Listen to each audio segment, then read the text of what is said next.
დავინტერესდი სტარტაპის შექმნის პროცესი. პროექტის უმეტესობა არის პრაქტიკული და არა თეორიული, ანუ ლექციები არ გვაქვს, რაც ძალიან მომწონს. ვფიქრობ, რომ რაღაც შემიძლია და მაქვს პოტენციალი ჩემი სტარტაპი განვავითარო და გავხდე წარმატებული ამ სფეროში. ჩვენ ვიმუშავეთ ჯგუფებად 3 სტარტაპ იდეაზე.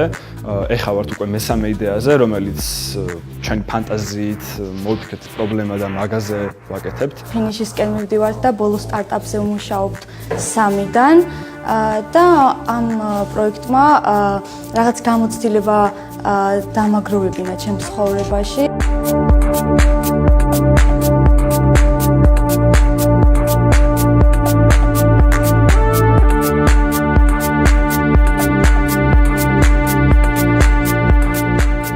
ჩვენ შევქმნით აპლიკაცია ალფსი, რომელიც მომსახურება დიაბეტით დაავადებულ ადამიანებს და დააკავშირებს დიაბეტის მქონე ადამიანებს ექიმებთან და ამავდროულად აპლიკაცია მიაწვდის მათ ინფორმაციას კვების რაციონის, ჯანსაღი ცხოვრების წესის, სხვა იმ მნიშვნელოვანი ინფორმაციის შესახებ, რომელიც სჭირდებათ ყველა დიაბეტის მქონე ადამიანს. პრე-აქსელერაციის პროგრამაში მე გავიცანი ჩემი გუნდის წევრი ლიკა ხარაჯაშვილი, რომელიც არის ჩემთვის ძალიან მნიშვნელოვანი ადამიანი, იმიტომ რომ მასთან ერთად გავაკეთე ეს პროექტი და ვთვლი, რომ მასთან ერთად კავშირს კიდევ გავაგრძელებ უფრო და უფრო გაძლიერებულ ფორმებში. ჩვენ ვაერთიანებთ მოკლედ საქართველოში არსებულ მუშად ანუ ყველა სხვადასხვა დარგში მომუშავე ხელოსნებს, ვქმნით მათ ერთიანი მონაცემთა ბაზას და წინასწარ განსაზღვრული ხელშეკრულების საფუძველზე ვდებთ და ვართ ასე ვთქვათ კომუნიკაციას ვამარტივებთ მომხმარებელსა და დამსაქმებელს შორის. აქსელერაციის პროგრამას რაც შეეხება ძალიან ბევრი რამ მომცა, იქიდან დავიწყებ რომ უკვე ნაფიქრი მაქვს 2229 წელს რა ბიზნეს იდეა შემიძლია შევთავაზო განვითარებულ საზოგადოებას და მათ შორის ძალიან ბევრი საინტერესო ტრენინგი იყო